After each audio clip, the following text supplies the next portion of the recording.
नमस्कार, आप देख रहे हैं उत्तराखंड तक और मैं हूं आपके साथ सरिता तिवारी। जिस तरह से आप देख रहे हैं कि उत्तराखंड में भारतीय जनता पार्टी काफी सीटों से यहां पर जीती, लेकिन कहीं ना कहीं जो पेच यहां पर फंसा है वो है सीएम को लेकर कि सीएम अगला कौन यहां पर होगा। क्योंकि पुष्कर सिंह धामी अपनी विधानसभा सीट यानी खटीमा से यहां पर हार चुके हैं। तो सवाल यहां पर अब सभी के मन में यह है कि उत्तराखंड का अगला सीएम यहां पर कौन होगा, और इसी को लेकर आज हम यहां पर चर्चा करने वाले हैं। तो हमारे साथ यहां पर मौजूद हैं जय सिंह रावत जी हैं, जो कि वरिष्ठ पत्रकार हैं, और रजत नारायण जी हैं, जो कि राजनीतिक सलाहकार और रणनीतिकार भी हैं। आप दोनों का बहुत बहुत स्वागत है उत्तराखंड तक में। जयसिंह जी, सबसे पहले मैं आपकी तरफ यहां पर आना चाहूंगी। जो मेरा पहला सवाल आपसे ये है वो यही कि क्या आपको लगता है कि पुष्कर सिंह धामी को सीएम बनाना हाईकमान की मजबूरी क्या यहां पर हो सकता है, क्योंकि कहीं ना कहीं धामी जी के नेतृत्व में यहां पर बीजेपी जीती है? नहीं, बीजेपी नेतृत्व की मजबूरी तो कुछ नहीं है, लेकिन राजनीति में कुछ भी हो हम्म। सकता है। अभी आपको हम्म। याद होगा 2017 में हम्म। हिमाचल प्रदेश में थे प्रेम कुमार धूमल, थी प्रोफेसर धूमल। जी। जी। वो चुनाव हार गए, उनको मुख्यमंत्री बनना हाँ था जी। तो नहीं बन पाया, तो हम्म। जयराम ठाकुर बन गए। हम्म। उसी वक्त हम्म। यहाँ उत्तराखंड में जो बीजेपी जो थे नेता थे, वो थे अजय भट्ट। जी। अजय जी। भट्ट की जी। संभावना थी कि वो बनेंगे, चीफ मिनिस्टर बिल्कुल। बनेंगे अगले, लेकिन वो चुनाव हार गए तो उनको नहीं हम्म। बनाया गया। तो वो जरूरी नहीं है कि, हम्म। लेकिन हाँ, धामी साहब को कमिटमेंट तो था कि भाई आप हमारी हम्म। सरकार अगर आएगी लौटेगी, तो यहाँ कई बार जो चुनावी सभाओं में वही बोला गया था। और बीजेपी ने हम्म। कहा, बाकी जो कांग्रेस से भी कहा कि आपका नेता कौन है, आपका कौन मुख्यमंत्री बनेगा, हमारा मुख्यमंत्री हम्म। तो धामी ही बनेंगे। ये बात तो थी, हम्म। लेकिन तब थी ना जब तक वो चुनाव जीत पाते। आज उन्हीं के पार्टी हम्म। के जो बाकी दावेदार हैं वो कहते हैं कि जो व्यक्ति अपना चुनाव नहीं जीत पाया हो, अपनी सीट ना निकाल पाया हो, उसके नेतृत्व में कैसे चलेगा, काम चलेगा। दूसरी बात है, उत्तराखंड में तो जी। धामी जी के नाम से तो चुनाव लड़ा नहीं गया, उनके पोस्टर में भी कम हम्म। होते थे नाम। ये तो सब मोदी हम्म। जी के नाम से नहीं, चला, जो भी देखा देखा हमने मैजिक ये है। देखा है कि एक युवा युवा नेतृत्व करके और डबल इंजन की सरकार, इस तरह के स्लोगन से हमने देखे हैं पोस्टर में। एक धामी जी रहते थे और एक प्रधानमंत्री नरेंद्र मोदी। युवा नेतृत्व रहेगा, डबल इंजन की सरकार रहेगी, बस इसी पर ही चुनाव लड़ा जा रहा था। तो ऐसे में धामी युवा चेहरा भी हैं, और जिस तरह से हम लोगों से इंटरेक्ट होते हैं उत्तराखंड की जनता से, तो वो यही कहती है कहीं ना कहीं युवा चेहरे हैं और युवाओं को ज्यादा बेहतर तरीके से समझ सकते हैं। रोजगार को लेकर भी कहीं ना कहीं जो युवा हैं वो परेशान रहते हैं। तो क्या आपको लगता है कि उत्तराखंड के युवाओं से पुष्कर सिंह धामी ज्यादा कनेक्ट रहे हैं? अब निश्चय ऐसा है ना कि राजनीति में कुछ भी हो सकता है, मिराकल होते रहते हैं, कुछ भी संभव है। कभी सोचा नहीं था कि हम्म। इनको मुख्यमंत्री बना देंगे। बहुत एक तो युवा ज्यादा थे, बिल्कुल इनका बिल्कुल। कभी मिनिस्टर भी नहीं रहे। और इसी तरह हम्म। उसका था तीरथ सिंह जो बने उनसे पहले थे, उनका भी कोई कल्पना नहीं थी कि वो चीफ मिनिस्टर बन जाएंगे। तो कुछ हम्म। भी हो सकता है, लेकिन अभी तो और भी दावेदार हैं जिनके दावे हम्म। पुख्ता हैं। हम्म। अब इनके लिए तो दोबारा चुनाव, बाई इलेक्शन होगा। आपको याद होगा हम्म। कि जब तीरथ सिंह रावत को चीफ मिनिस्टर बनाया हम्म। गया था, उनको बाई इलेक्शन, वो तो हम्म। एमपी थे, उनको बाई इलेक्शन लड़ाना था। तो हुआ ये कि वो हम्म। रिप्रेजेंटेशन ऑफ पीपुल्स एक्ट इसका 1951 का जो था, उसका हम्म। उसका 151 जो आर्टिकल है, उसकी हिसाब से हम्म। तो साल भर से पहले चुनाव हो रहे हो तो बाई इलेक्शन नहीं होते थे, नहीं होता है, ऐसा प्रोविजन हम्म। है। तो उनको चुनाव, बाई ठीक है। इलेक्शन नहीं हो पाया तो 3 महीने में ही उनको हटाना पड़ा। तो अभी भी इनके लिए कराना पड़ेगा और रिस्की भी होता है। आप जानते हैं कि उत्तराखंड में तो मुख्यमंत्रियों को के हारने का तो एक मिथ बन गया है। आप हरीश रावत जी हारे, फिर क्या कहते हैं खंडूड़ी जी हारे, ये हाँ। क्या कहते हैं धामी जी हार गए। होने वाले भी भूतपूर्व भी हारते रहे हैं, तो क्या गारंटी है कि बाई इलेक्शन में जीत जाएंगे। चलिए, रजत जी हमारे साथ बने हुए। रजत जी, जिस तरह से हम देखते हैं कि आप भी बीजेपी के कई नेता मंत्रियों के रणनीतिकार भी रहे हैं, उनके सलाहकार भी रहे हैं, तो थोड़ा सा आप बेहतर तरीके से बता सकेंगे कि जो भारतीय जनता पार्टी, इसकी स्ट्रैटेजी किस तरह की रहती है? क्या आपको लगता है कि धामी को दोबारा से सीएम बना सकते हैं? क्या स्ट्रैटेजी रह सकती है? बिल्कुल सरिता जी, मैं इस बात से सहमत हूँ। जो ये चीजें हो सकती हैं, हो इसलिए जी। सकती हैं क्योंकि जिनका नाम हम अगर सीएम की रेस हम्म। में देखें, तो जिनका नाम चाहे वो भट्ट जी हो, चाहे वो निशंक हो, चाहे वो अनिल बलूनी हो, तो जिनका भी नाम हम्म। केंद्रीय नेतृत्व ने चर्चा में उछाला हुआ है, उन सभी को जी। मुख्यमंत्री बनाने के लिए बाई इलेक्शन करवाना ही पड़ेगा। ये फर्स्ट हम्म। उनके पास यही ऑप्शन बचता है। और इस कंडीशन जी। में धामी जो पुष्कर सिंह धामी है, उनका जो नाम है वो इन सबसे हम्म। ज्यादा बेहतर है, क्योंकि उनके नेतृत्व में ये चुनाव भी लड़ा गया था और कई जगह पे हम्म। मोदी जी ने, चाहे वो अमित शाह जी ने, दोनों ने पुष्कर सिंह धामी को ये कमिटमेंट जो है वो पहले भी दिया था, जब वो यहाँ पे 6 महीने के लिए सरकार में मुख्यमंत्री बन रहे हम्म। थे। ये कमिटमेंट उनकी हम्म। पहले भी रही है। दूसरी बात, हम्म। हमें सबसे पहले ये हम्म। सोचना चाहिए जो इनमें और कौन-कौन से नाम हैं जो कि रेस में हैं, हम्म। और हम्म। बीजेपी के एक निर्णय लेने के तरीकों से भी हमें समझना चाहिए। जिनका नाम हम्म। रेस में होता है, अक्सर वो होते ही नहीं है। पुष्कर सिंह अच्छा। धामी उसमें से एक है, क्योंकि हम्म। 2021 में भी इनका नाम रेस में नहीं था, सेकंड में बहुत हम्म। लास्ट में थे, धन सिंह हम्म। रावत जी इनसे ज्यादा पहले थे। तो इस कंडीशन में हम्म। भी बीजेपी ने इनको वहां का मुख्यमंत्री बना दिया। तो इस तरीके से मुझे ऐसा मतलब लगता है जो जी, जी मतलब बीजेपी कहीं ना कहीं एक सरप्राइजिंगली काम करती आई है, जिस तरह से आप यहाँ पर कह रहे हैं। हम अगर हरियाणा ठीक देखें है। तो वहां पे भी सरप्राइजिंग ही रहा हमारे लिए। हम्म।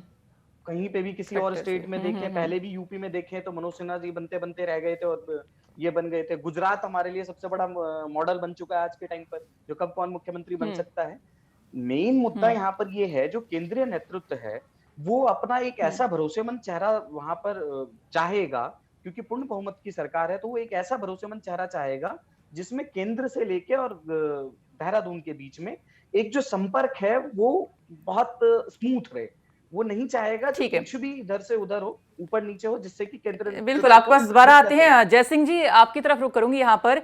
अगर हम पुष्कर सिंह धामी की ही पहले अगर बात करें, अगर हाईकमान इन्हें दोबारा से सीएम बनाती है, तो थोड़ा सा कुछ आप वो फैक्ट बताइए कि क्या आपको लगता है कि क्यों आखिरकार पुष्कर सिंह धामी को दोबारा से सीएम बनाना चाहिए हाईकमान को? क्या पॉजिटिव पॉइंट्स आपको लगते हैं कि धामी यहाँ बेहतर होंगे दोबारा से सीएम बनने के लिए? देखिए, सबसे बड़ा पॉइंट तो ये है कि इनको 47 सीट मिल गई है। इसकी इसकी जी। तो उम्मीद भी नहीं थी, हम लोगों को तो कतई हम्म। उम्मीद, यहाँ तो हंग का लग रहा था, बिल्कुल। बराबर की टक्कर लग रही थी ये सब। बिल्कुल, जबकि हाँ जी, कुछ हमें दिन भी। पहले ही, चुनावों से कुछ दिन पहले ही ऐसा लग रहा था कांग्रेस का पलड़ा भारी यहाँ पर लग रहा था, क्योंकि एंटी इनकम्बेंसी हाँ जी। यहाँ पर होती भी बिल्कुल। है, एक बारी बारी से सरकारें बदलती रहती हैं। और जी। जो रूलिंग पार्टी के खिलाफ लोगों में गुस्सा भी होता है, क्योंकि सारे वादे तो पूरे नहीं हो पाते हैं, जनता की बहुत सारी मांगे भी होती हैं, बिल्कुल, बहुत बिल्कुल, अपेक्षाएं बिल्कुल, होती हैं, बिल्कुल। उनमें खरे नहीं उतरते, विधायक खरे नहीं उतरते हैं, तो विधायकों के खिलाफ भी होती है, तो विधायक ज्यादातर हार जाते हैं। अभी भी लगभग 50% विधायक तो हार ही गए हैं, और वही जो है 80% हुँ। मिनिस्टर हार जाते हैं, मुख्यमंत्री हार जाते हैं। तो मैंने पहले भी आपको बताया, इसके अच्छा, बावजूद इतनी धामी जी सीट के 6 महीने के जो कार्यकाल रहा पुष्कर सिंह धामी का, तो इस बीच हम देख रहे हैं कि काफ़ी पॉजिटिव एक रिस्पॉन्स हमें उत्तराखंड की जनता का, कई बीजेपी के नेताओं का यहाँ पर मिल रहा है। वो यही कह रहे हैं कि कहीं ना कहीं अच्छा काम किया। इवन हम ये भी देख रहे हैं कि कुछ ऐसे विधायक हैं जो कि सीट भी अपनी छोड़ने के लिए तैयार हैं धामी के लिए, इतने इंप्रेस है उनके काम से। देखिए, निश्चित रूप से जो पिछली बार जो दो इनसे पहले, धामी से पहले दो मुख्यमंत्री थे, एक तो त्रिवेंद्र जी हाँ। थे, त्रिवेंद्र सिंह रावत। उनका प्रॉब्लम ये हाँ। थी कि उनकी ईगो प्रॉब्लम, उनका व्यवहार कुशल नहीं थे वो, बल्कि पब्लिक हम्म। के साथ जो होते, अपनी पार्टी के लोगों के साथ भी उनके संबंध बहुत ऐसे ही रहते थे। उसके बाद तीरथ हम्म। सिंह आए थे, तीरथ सिंह रावत ने भी, कई आपने सुना होगा, जो फटी जींस वाला हो गया। उसके बाद हाँ जी। उनका बयान आया कि साहब की भारत 200 सालों तक अमेरिका का गुलाम था। इसी तरह उनका भी था, वो भी उल जलूल बयान देते रहे, हम्म। आपके त्रिवेंद्र सिंह रावत। ये हाँ जब जी। हाँ आए, जी। कम से कम व्यवहार कुशल थे। इनका पब्लिक जो हम्म। जन संपर्क बहुत अच्छा था, ये व्यवहार कुशल है, शालीन है, युवा भी है, हम्म। और उन्होंने कई ऐसी चीजें व्यवहारिक व्यवहारिक भी है, लेकिन मेच्योरिटी की हम्म। कमी थी। जैसे आप कुछ दिन पहले उन्होंने घोषणा कर डाली कि हम यूनिफॉर्म हाँ सिविल कोड उत्तराखंड में लागू कर देंगे, सरकार आते ही हम यहाँ कर देंगे। अब या तो जी। उनको जी। जी। जानकारी नहीं थी, ये तो यूनियन सब्जेक्ट है, आपका भी सब्जेक्ट नहीं है, और जो हम्म। काम मोदी जी और अमित शाह नहीं कर पाए, वो धामी कैसे करेंगे? तो इस तरह हम्म। उन्होंने मतलब, या तो ऐसे थे, अडाड़ी इनके सलाहकार थे, जिन्होंने ऐसी बात उनसे बोल दी कि भाई ऐसा आप घोषणा कर डालो। और ये मुद्दा बना उत्तराखंड में, चुनाव चुनाव का मुद्दा बना कि यहाँ पर हम्म। अगर बीजेपी की सरकार आएगी तो यूनिफॉर्म सिविल कोड लागू हो जाएगा, इस तरह से। हम्म। और उनका सपोर्ट अनिल बलूनी भी कर रहे थे, अजय भट्ट भी कर रहे थे। हम तो हैरान थे कि ये जानबूझ के ऐसी बातें बोल रहे हैं। वो तो भारत का गोवा की बात कर रहे थे, गोवा में तो 155 साल से यूनिफॉर्म सिविल कोड है, उसका नाम ही पोर्टुगीज एक्ट है, वो लॉ बोलते हैं उसको। तो इस तरह से मेच्योरिटी इनकी कमी है, लेकिन होनहार नेता है, हामी होनहार नेता है। होनहार नेता है, मेच्योरिटी कमी आप यहाँ पे कह रहे हैं। चलिए जयकिशन जी दोबारा से आपके पास आते हैं, रजत जी आपके पास रुक करेंगे। यहाँ पर जिस तरह से कहा जाता है कि जो सीएम होता है अपनी विधानसभा सीट नहीं बचा पाता, इस तरह का मिथ यहाँ पे रहा है, तो आपको क्या लगता है क्यों आखिरकार इस तरह की परिस्थितियां बनती हैं? क्या एक सीएम इतना बिजी हो जाता है पूरे राज्य के कामकाज को देखने में कि अपनी विधानसभा सीट में ज्यादा फोकस नहीं कर पाते हैं?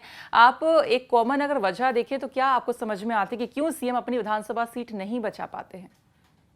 बिल्कुल सरिता जी, आप ये मान सकती हैं क्योंकि एक सीएम के पास पूरे स्टेट का दायित्व होता है। आप ये समझ लीजिए, जब पुष्कर सिंह धामी किसी एक सीट से चुनाव नहीं लड़ रहे थे, एक सीट से चुनाव लड़ने के साथ साथ बाकी 70 सीटों पे भी उनका दायित्व था, उनकी जिम्मेदारी थी, उनके नेतृत्व में ही चुनाव लड़ा जा रहा था। तो उनके पास समय देने के लिए कम होता है। और दूसरी बात, जैसे पत्रकार साहब ने कहा, जो एक्चुअल में होता क्या है, जब आप बड़े चेहरे बन जाते हैं, जब आप मुख्यमंत्री बन जाते हैं, जब आप एक मंत्री बन जाते हैं, तब आपके आसपास कुछ लोगों का एक जमावड़ा हो जाता है। उस जमावड़े में क्या होता है, जो हमारे पास जो एक्चुअल रिपोर्ट होती है हमारे अपने क्षेत्र की, वो हम तक पहुंचने में थोड़ी सी दिक्कत होती है। और पुष्कर सिंह धामी जी का चुनाव हारने के पीछे सबसे बड़ी वजह वही रही, जो उनके अपने विधानसभा में बहुत ज्यादा गुटबाजी हुई, जो वैसे पहले के बहुत वरिष्ठ कार्यकर्ताओं थे उनकी अनदेखी हुई, बहुत तरह की तमाम वजहें रही। तो जब हमारे पास जिम्मेदारी बहुत ज्यादा होती है, तब हम समय कम दे पाते हैं। तो यही एक सबसे बड़ी बेसिक वजह उनका अपनी सीट से हारना भी रहा, क्योंकि उन्होंने पूरे के पूरे 70 विधानसभा सीटों पे अपना जोर लगा रखा था। समय कम था, कार्यकाल कम था, 6 महीने में सबके साथ संवाद बनाना, पार्टी के साथ संवाद स्थापित करना, संगठन के साथ संवाद स्थापित करना, केंद्रीय नेतृत्व से संवाद स्थापित करना, ये बहुत एक वजह होती है जहां पर एक सीएम का दायित्व और ज्यादा बढ़ जाता है, जो कि वो अपने विधानसभा क्षेत्र पे अपनी जमीनी स्तर पर ध्यान कम दे पाता है। ठीक है रजत जी। जय सिंह जी आपकी तरफ रुक करती हूँ। यहाँ पर थोड़ा सा अगर हम कैंडिडेट्स की बात करें, जो दो नाम यहाँ पर खास तौर पर सबसे आगे चल रहे हैं, वो एक सतपाल महाराज का, दूसरा धन सिंह रावत का। और जिस तरह से हमने इनका प्रोफाइल देखा, तो एक तरफ सतपाल महाराज पहले लंबा अरसा इनका कांग्रेस में रहा और अब बीजेपी में यहाँ पर आके जीते। धन सिंह रावत हम देख रहे हैं कि ये जो है इनकी जो शुरुआत हुई करियर की, वो बीजेपी से ही यहाँ पर होती है, आरएसएस से जो काफी यहाँ पर जुड़े रहे हैं, सक्रिय नेता रहे हैं। आंदोलन जो उत्तराखंड राज्य बना, तब इन्होंने आंदोलन में काफी सक्रिय भूमिका निभाई। तो इन दोनों में जिस तरह से हम देख रहे हैं कि धन सिंह रावत थोड़ा सा, जैसे मुझे लग रहा है कि स्ट्रांग है इनसे, क्योंकि कहीं ना कहीं संघ से भी यहाँ पर जुड़े हैं। तो आपको क्या लग रहा है इन दोनों ही कैंडिडेट में आपके हिसाब से कौन मजबूत यहाँ पर दिख रहा है? कौन अगर इन दोनों में से चुना जाता है तो कौन बेटर हो सकता है? देखिए, दोनों अपनी देखा जाए तो दोनों ही दमदार हैं, लेकिन धन सिंह रावत एक तो संगठन के हैं, वो यहाँ के संगठन महामंत्री भी रहे हैं उसके उत्तराखंड के, और संगठन महामंत्री बीजेपी का जो होता है बहुत पावरफुल होता है, वो आरएसएस का प्रतिनिधि होता है सरकार, और मुख्यमंत्री के बराबर ही उसको बहुत अहमियत उसकी होती है, तो वो रहे हैं, एक बात ये है। लेकिन उनका माइनस पॉइंट अभी ये है कि वो बड़ी मुश्किल से लगभग 300-400 वोट से जीते हैं, और वो भी पोस्टल वोट से जीते हैं। उसमें भी कंट्रोवर्सी है कि हो सकता है जो उनके थे दूसरे अपोनेंट, अपने गणेश गोदियाल, कांग्रेस के प्रदेश अध्यक्ष थे, बिल्कुल पहले हमने देखा कि जो रुझान आ रहे थे उसमें गणेश गोदियाल जो है आगे दिख रहे थे, धन सिंह रावत पीछे, लेकिन अचानक से आखिर में जो है धन सिंह रावत की कुछ सीटों जो है वोटों से यहाँ पर वो आगे हो गए। हाँ, तो इसमें बड़ी कंट्रोवर्सी है, अभी भी है, हो सकता है वो कोर्ट चले जाए कि आखिर ऐसा क्या हो गया, दूसरा पोस्टल वोट से जीते हैं, ये बात है। तो लेकिन सतपाल महाराज के साथ दिक्कत ये है, बहुत वो उनका बहुत बड़ा व्यक्तित्व है, लेकिन मुझे लगता है उनका बड़ा व्यक्तित्व ही उनके मार्ग में आड़े आ सकता है, क्योंकि सर सतपाल महाराज ने जो आखिर में हमने देखा कांग्रेस से छोड़ी, कहीं ना कहीं क्या उनका यही रीजन था कि उन्हें सीएम बनना था और हरीश रावत को सीएम बना दिया गया? तो एक नाराजगी क्या उनकी यही थी, और कहीं ना कहीं वो जो इच्छा है उनकी, वो क्या बीजेपी में पूरी करना चाहते हैं सीएम बनने की? निश्चित रूप से वो उन्होंने कांग्रेस इसलिए छोड़ी कि राहुल गांधी ने कह दिया था, उनका कहना है, उनके समर्थकों का कहना है कि राहुल गांधी ने कहा कि आपकी हिंदू इमेज है, हम अगर आपको चीफ मिनिस्टर बनाते हैं तो क्या कहते हैं, हमारा उस पर वो लग जाएगा, हम अल्पसंख्यक छिटक जाएंगे। जबकि हरीश रावत जिस वक्त बने थे, यहाँ पर विधायक दल की जब बैठक हुई थी, कांग्रेस की, तो उस समय मेजॉरिटी सतपाल महाराज के पक्ष में थी, लेकिन उन्हें नहीं बनाया गया। उसी दिन से उन्होंने तय कर दिया था कि छोड़ दिया कि भाई जहां अब इस पार्टी में जब मुझे मुख्यमंत्री बनना ही नहीं है तो क्या करूं। फिर उन्होंने बीजेपी ज्वाइन किया। बीजेपी ज्वाइन किया तो वो कोई एमएलए बनने के लिए तो थे नहीं, नहीं उन्होंने कोई राज्य का मंत्री या कैबिनेट मिनिस्टर बनने के लिए किया था। वो तो केंद्र में तो रहे हैं, रेलवे में रहे हैं, आपका वित्त विभाग में रहे हैं, 2 बार के वो एमपी रह चुके हैं। इतना उनका करोड़ों उनके फॉलोवर हैं। तो वो केवल विधायक बनने के लिए उत्तराखंड ये बीजेपी में नहीं आए थे, वो मुख्यमंत्री बनने के लिए आए थे। तो 2-3 चांस उनके जब पहली बार हुआ 2017 में तो त्रिवेंद्र सिंह आ गए, उसके बाद त्रिवेंद्र सिंह बदला गए तो तीरथ सिंह आ गए, फिर भी उनका नंबर, फिर दोबारा हुआ तो फिर ये आ गए। तो उस समय जब कहा जाता है कि कई बार अमित शाह ने फोन किया उनको, भाई आप शपथ ले लो, रिक्वेस्ट की भाई आप शपथ ले लो सतपाल महाराज, तब जाके उन्होंने ली। नहीं तो ये तो बच्चे हैं, धामी साहब तो बच्चे हैं उनके सामने। तो ये है, लेकिन ऐसा माना जाता है कि जब उत्तराखंड में ही एक सारी जगह मोदी जी के नाम से चुनाव लड़ा जाना है, मोदी जी के नाम से लोग, इनके नाम से कोई जीतने वाला मतलब ऐसे कैंडिडेट नहीं थे, इनको ये ज्यादातर हार जाते इस वक्त। जो अगर मोदी लहर नहीं होती यहाँ पर, वो हिंदू लहर तो दोबारा नहीं आ गई होती है तो इनका बीजेपी की ये स्थिति नहीं होनी थी। तो ऐसी वक्त पर तो केंद्रीय नेतृत्व क्यों चाहेगा कि उनको तो यस मैन चाहिए होता, धन सिंह रावत जैसे चाहिए होंगे या धामी जैसे चाहिए होंगे। रजत जी से एक सवाल का इसी का थोड़ा सा जवाब यहाँ पर ले लेती हूँ जय सिंह जी। रजत जी, जिस तरह से आप बीजेपी की रणनीति समझते हैं, तो ऐसे में क्या आपको लगता है कि जो आरएसएस से ज्यादा कनेक्ट होता है संघ से, तो उसको कहीं ना कहीं प्रायोरिटी पे बीजेपी यहाँ पर रखती है, तो यहाँ पर धन सिंह रावत सबसे ज्यादा जो है संघ से कनेक्ट रहे, तो इनके चांसेस क्या आपको लगते हैं ज्यादा? नहीं, ये इस परिप्रेक्ष्य में हम ये डिस्कशन जो है ये कर सकते हैं, क्योंकि सतपाल महाराज से ज्यादा जो बड़े उम्मीदवार अगर हम देखा जाए तो धन सिंह रावत हो सकते हैं, परंतु धन सिंह रावत से जैसे जयसिंह जी ने कहा, जो वो थोड़ा सा अभी उनके अंदर उस मेच्योरिटी की भी, आप अगर राजनीतिक मेच्योरिटी की बात करें तो उसकी भी कमी है, जो कि अभी बहुत ज्यादा वो बहुत मुश्किलों से अपनी सीट जी निकाल पाए हैं। तो ये बहुत सारी वजहें हैं जो कि इनके मुख्यमंत्री के उसमें आड़े आ सकती है। तो ये मेरे हिसाब से इस नामों में ना तो सतपाल महाराज हैं इस रेस में और ना ही धन सिंह रावत हैं इस रेस में। मुझे लगता है जो ये दोनों ही कैंडिडेट नहीं है सीएम के रेस में उत्तराखंड में, क्योंकि बीजेपी का अगर पुराने निर्णय देखें अगर आप केंद्रीय नेतृत्व का, तो वो चौंकाने वाला रहा है हमेशा, और जो भी नाम उछाले जाते हैं या जो भी नाम चर्चा का विषय होते हैं अक्सर वो होता नहीं। बहुत ही सीक्रेटली और रातों रात ही नाम आ जाते हैं। अजय भट्ट का भी हम देख रहे हैं कि अजय भट्ट जो है दिल्ली में, सुबह दुनियाल भी खबरें आ रही हैं कि वो भी दिल्ली में यहाँ पर हैं।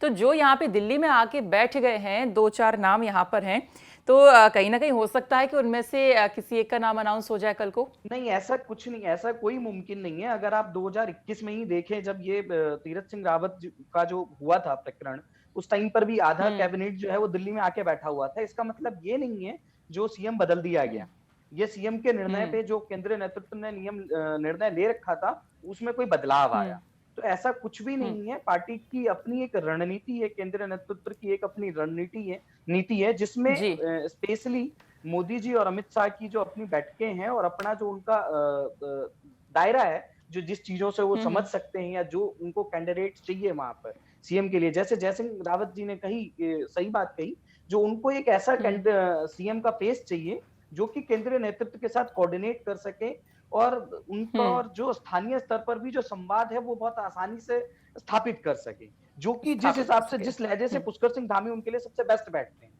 और रही बात भट्ट साहब की या अनिल बलूनी की, तो मुझे नहीं लगता जो इन दोनों में से या निशंक में से किसी एक को, इन तीनों में से किसी एक को सीएम बनाया जा सकता है, क्योंकि इन तीनों में भी वही चीजें करनी पड़ेंगी जो कि पुष्कर सिंह धामी में है। बाई इलेक्शन इनको करवाना पड़ेगा, और बाई इलेक्शन अगर चुनाव होते हैं तो इनके लिए सबसे बेहतर जो कैंडिडेट रहेगा पार्टी के लिए या केंद्रीय नेतृत्व के लिए, वो पुष्कर सिंह धामी ही बैठेंगे।